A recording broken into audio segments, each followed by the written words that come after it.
Kansas City Chiefs are on the clock with pick 30 in the first round of the 2022 NFL Draft. There's options all over the board. Okay? There's always options at defense that we know that the Chiefs are going to need defensive help, specifically young guys over the course of the next 4 to 5 years. Really extend this window they have to win as many Super Bowls as possible, to get to many Super Bowls as possible. But what about a possibility of taking a wide receiver at 30? There are a few guys, if they fell to the Chiefs at 30, I don't think they should have any hesitation, any reservations, anything like that. One of those guys is Jameson Williams. My name is Daniel Harms, film analyst here at RGR Football, and I am going to take you through the games that I watched of Jameson Williams. I watched 4 to 5 games of his, obviously before his injury, and I really do think, I know this is a little spicy for some people, but Jameson Williams is my wide receiver 1 in this NFL draft class. That's how good not only do I think he is, but can be in the NFL. I think he has even the highest ceiling of all of these players, outside of maybe Treylon Burks. Burks is a little bit of a different kind of guy, but for me, Jameson Williams understands the nuances of football much better and in a more stylistic and, I guess, like I said, nuanced way than Treylon Burks does. But there's a lot of film to get into. I really, really hope you guys enjoy this. This is a lot of fun. Jameson Williams is the most explosive player in this draft, in my personal opinion, and I truly believe he's going to have an immense impact on whichever team drafts him this coming April. So without any further ado, let's go ahead and get into it, because again, this is tons of fun. All right, so to start everything off, Jameson Williams is a guy who plays all over the place. And before we get into this, let's change that out because I don't like it. Jameson Williams, that's not right either. That's not a good color. There we go. That's better. Jameson Williams plays all over the field, plays on the outside, plays at the Z, X, Y, all these things in the slot. He can play on the line, off the line, in a stack. All these different formations. He played in all of them at Alabama. Helps coming into the NFL having that diverse of where you line up, especially in an Andy Reid offense where we know that a lot is asked of you. So this is just him being the best player on the field. There's no ifs, ands, or buts about it. He's just that good.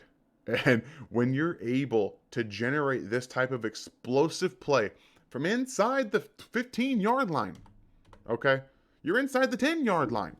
And that kind of explosive play is something we've seen from the Chiefs over the course of the last decade, really. Maybe not decade quite yet, but more 5 to 6 years. Tyreek Hill has been a huge focal point of that period. And Mecole Hardman's added to some of that. But Jameson Williams brings the tweener aspect of where you have Tyreek Hill and where you have Mecole Hardman. The difference between these three guys is that Jameson Williams is 6'1", probably 6'1 and a half. I think he's going to measure at the combine around just over 6'1". That brings a new element to the wide receiver position because not only is he fast, I think if he were able to run at the combine, I think he'd run a 4.3, maybe just around there where Tyreek Hill and Mecole Hardman are. I think that's how fast he is. And you saw right here how he can create separation, just a little bit of movement at the line of scrimmage. And what he does here, identify. Okay, so he's like, I'm inside now. You need to come inside 5, and I have space to work with. Okay, so you have a deep safety here. All right, he knows that the deep safety has to get back, but also that you have another speedster in John Mechie, who's probably more of a 4 guy, but he's still very, very fast. He can get up field quickly and things like that. So it stresses the safety vertically. So he has to stay true to his position. He has to see where he's going to be. And he also has to understand that either of these guys, when they get open, could be the guy going. But I want you to understand the difference of guys right here, because you still have a square upper corner, and then Jameson Williams, who's got all of this opportunity here. Okay, I think Mechie's good, but he is he's nowhere near Jameson Williams in terms of that explosive player. So again, he accelerates so effortlessly and into open territory that he makes everybody look slow. Even a safety who has an angle on him in terms of getting the right angle, he's a little slow to it. But again, right here, this is what I always say when I'm talking about breaking angles. Okay, so he's got the right angle because he knows Williams is just going to get to the sideline and go upfield. So he has the right angle, but it doesn't matter if you're fast enough. It has no impact on anything. Just blows by everybody, scores a touchdown from inside the 10-yard line. That kind of explosive play outside of Treylon Burks probably isn't anywhere in this draft class in terms of this type of play where you can run this in and over route. It's really just a deep cut over route where he gets all the way from the inside to the outside into the sideline and free from everybody.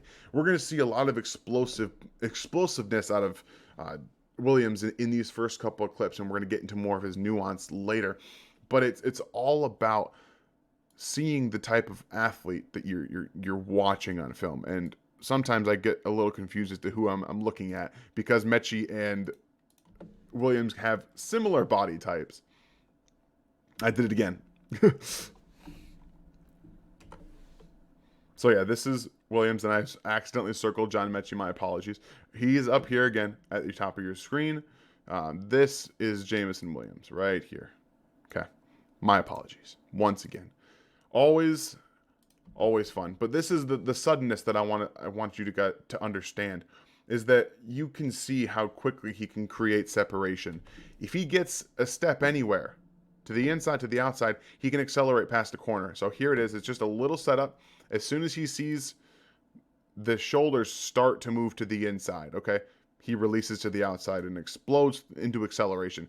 The problem that the corners will face, even in the NFL, is that once he dignifies which way he's going to go and starts to accelerate, see, they have to move laterally. He's trying to move laterally to keep with him. But unless you have hands on him, it's not going to do anything. And he's going to just release to the outside, even against what is technically press coverage. We see Charvarius Ward do this all the time, where it's press, but it's not.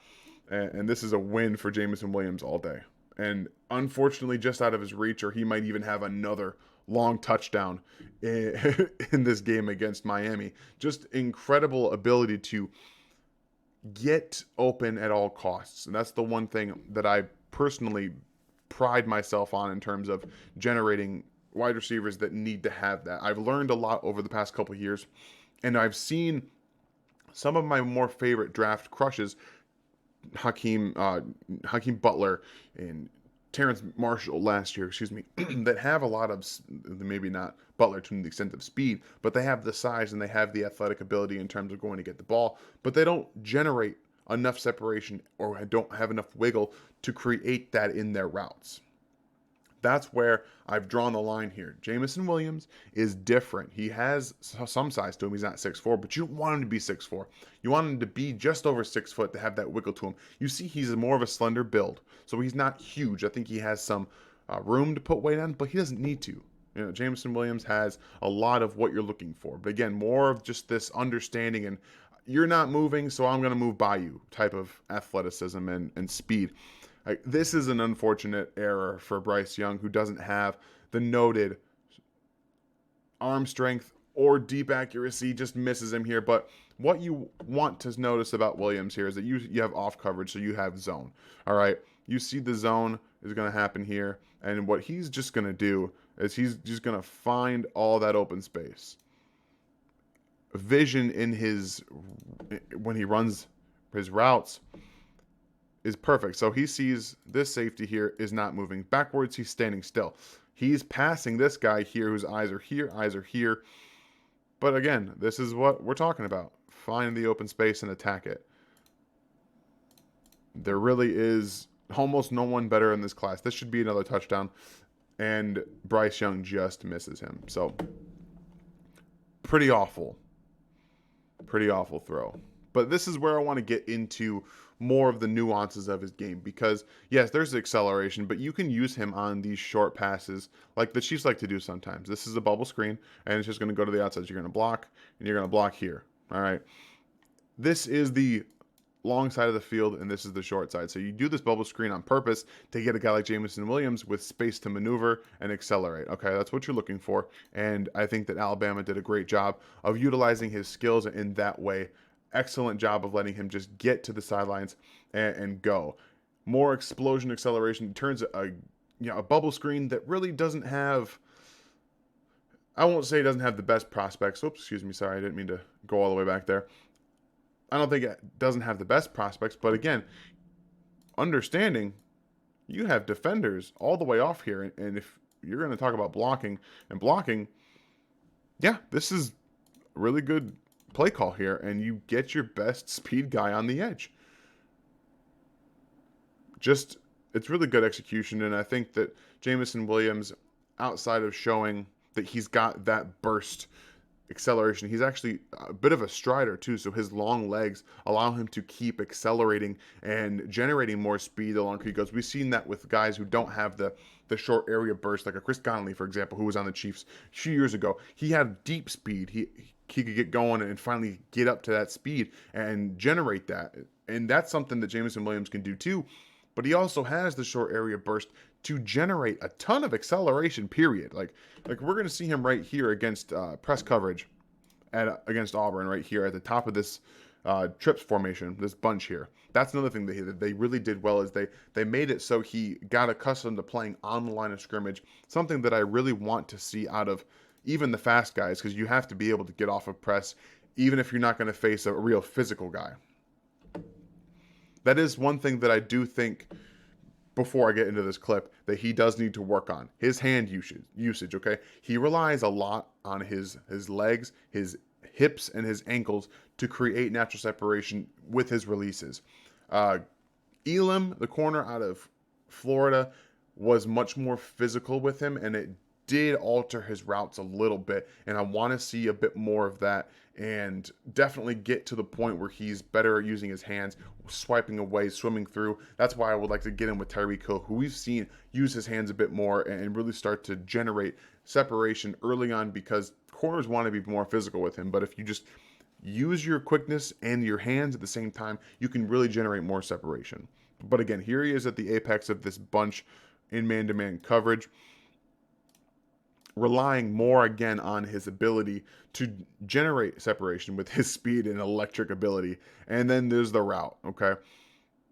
That's what I like to see. It's the move to break off this corner. So first of all, obviously you have he moves outwards and then inside before this corner really even takes a full step back to open up. Like, he's already in his motion. He's ready. He's accelerating through contact too. Okay, so here he is.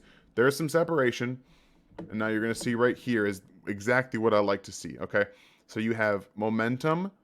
You're going to see a little head fake and then break off. Okay, boom. It's all working together. His head, his momentum, his lower half, it all works with him. And it allows him to generate separation from not only the corner, who thinks he could go any way. Because, I mean, we just saw him do a route where he comes out this way. You know, he does this whole little arcing, whatever kind of route this is. I'm not entirely sure. But it's all these double moves that they let him run. But he can go either way. He can go this way, he can go this way. And then you, again, have this deep safety who's still trying to get there. And he can't, because there's so much acceleration and explosion off of that cut. Still creating speed and velocity after he cuts and gets going. That's such an important part to his game. And I truly think it's underrated, his deep speed, in terms of continuing to run and gain speed as he keeps going. So there's a better angle of him breaking off that corner, and the safety just has no chance. I really like this angle because, again, it gives you that look at the head fake right there. Look at this. This is stuff that Tyreek Hill does, in terms of you're going up, your corner's still going this way, and now your body's generating acceleration and momentum in the opposite direction, or in a different direction. And you're just separate. That's something that he, like I said, he does better than just about anybody in his class, in my opinion. All right, so now I do recognize him. He's down here at your bottom of the screen. This is the part of his game that is seriously underrated. He's able to just be open at all times. This is a really good timing route from Alabama. And again, we see the Chiefs do this kind of stuff a lot, where they have based on the coverage, we've seen Tyreek Hill do this a lot, where he just runs a 5 yard out. And that's exactly what Jameson Williams does, because he's got almost 10 yards of cushion, and it's just going to be a little play action slash RPO timing route. Okay, we've seen it a lot.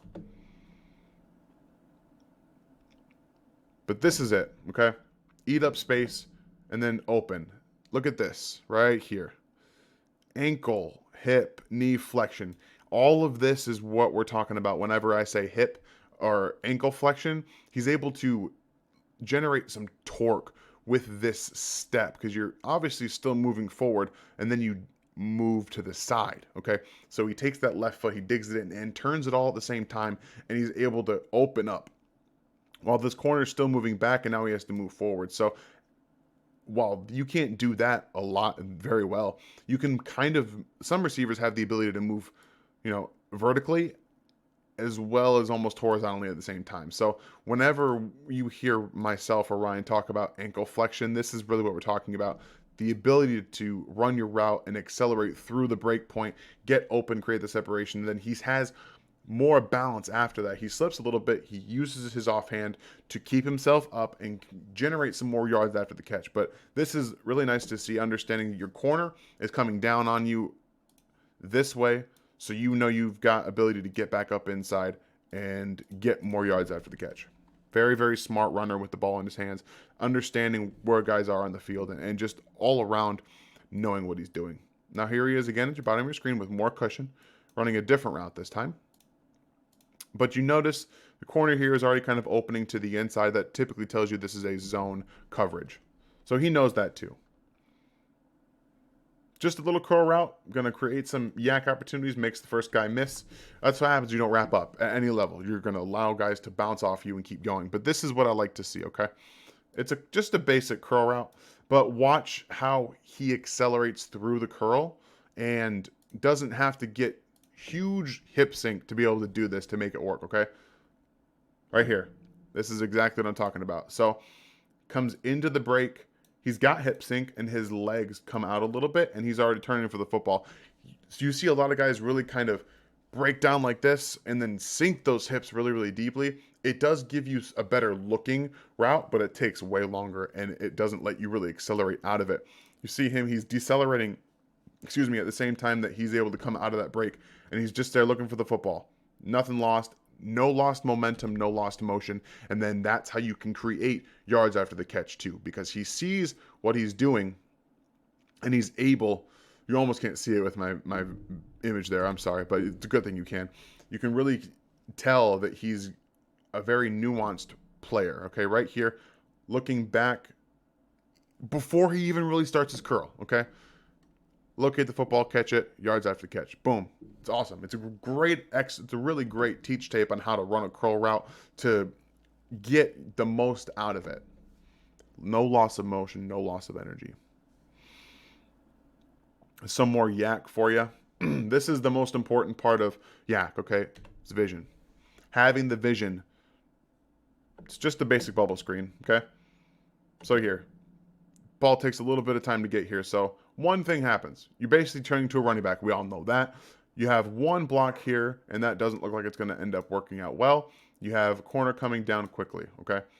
He realizes, okay, I can't move this way. I don't have the best angle to get to the outside. But I see this, okay? I can come back this way. Also, this defender has momentum this direction, so I can make him miss pretty easily. Going to make all of this work to his advantage. So he's going to press, and then by more space, again, seeing I could keep going this way and get maybe 5 yards, or we have another defender turn towards this sideline. Let me just go around him. You don't have to be a huge guy like Sammy Watkins to turn into a running back after the catch. As long as you can see the field operate and you can see everything as it's coming in and process it as quickly as he is. And again, all that short area quickness you just saw is evident, evident in his tape. It's everywhere. He's got the hips, and he's got the footwork. He has the short stop and start, acceleration, do all those things. The vision on top of it is what makes it all work. You can execute all those things. You see a lot of running backs have all that quick area stuff, but they psych themselves out doing it because they're trying to find holes that aren't there. But you see the vision from Jameson Williams here able to do that, and when you have those abilities on top of the footwork and the foot speed and everything to get it done, that's what makes you special. And that's why he's my number one receiver in this class, because I do think that there's yak potential in his game that we have not seen to this point.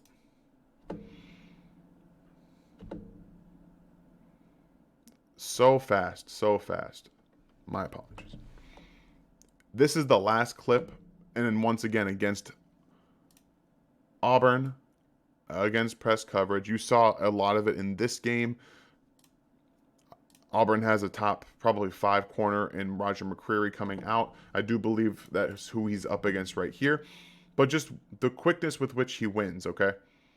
That's what we're looking at here. That ball is actually thrown in 2.7 seconds, just about 2.7 seconds, and he wins in less than 1 second. Start, accelerate, speed, awareness, all of the space, okay? Knows he's got a ton of space to work with. That's a terrible circle. He's got all this space to work with. He knows he's releasing to the inside. He just wants the corner to hesitate slightly so he can win. Snatch the ball, okay? It's all there. All of it's there. He's just that good of a player. He wins that quickly. Again, I want to see a little bit more with his hands at the line of scrimmage against corners. He's going to see it more in the NFL, and that's going to be a very important part of his game going forward. But two things about his game that aren't what you really typically see from drafted guys on Andy Reid's tree, basically. The one is the hand usage. I want to see more hand usage. I'm hoping to get that situation figured out. I think that Tyreek Hill has learned a lot about it, but you see McCole Hardman learning a little bit at times to do that. He doesn't have the body type to be able to do it. Jameson Williams does. He also was not a good blocker. He doesn't have the will. Blocking is really more of a willpower type thing. If you have the will and the want to block, you'll find a way to try to block. He stands out of his way sometimes. He doesn't really get into it very much. Not even the best executed blocker in terms of getting technique wise. But I have seen at times where he will get a little bit of a edginess or chippiness with the corner that he's up against, and sometimes you'll see him kind of lay his shoulder into him in a block. So that part's nice, but I like to see a little bit more effort all around in the blocking front. It's not at the end of the day. You're still going to have him being used for guys like Tyreek Hill, so he's going to have to block at some point. They have to figure that out, and I do think they have the staff to do that. But Jameson Williams, speed, size, athleticism, vision, short area quickness, and then the ankle flexion, really all things that really wrap out why he's my number one receiver. Drake London probably would be my number one receiver if he had the speed and ability to separate deep. It's just not as valued having that 50-50 chances, 50-50 ability as it is creating deep separation like Jameson Williams does. So that's why right now I have Jameson Williams as my number one. I don't think that's going to change. And if he ends up falling to the Chiefs at 30 because of his ACL injury, they should take him, no questions asked. I hope you guys enjoyed this film review. It's a lot of fun. I'm going to start doing more stuff on Twitch. We're going to have more clips going out every single day on Twitter, so make sure you tune into that tomorrow with Seth, Ryan, Chief in the North. We're going to have all the content for you guys from everybody here. There's always stuff going on in RGR, and I hope you guys have a great day. The Combine is happening. So I'm hoping you guys are looking forward to it. I'm looking forward to watching it, the rest of the drills. Again, have a great day and go Chiefs. Thanks for watching this video from the team at RGR Football. Click these videos to see more and subscribe to RGR Football.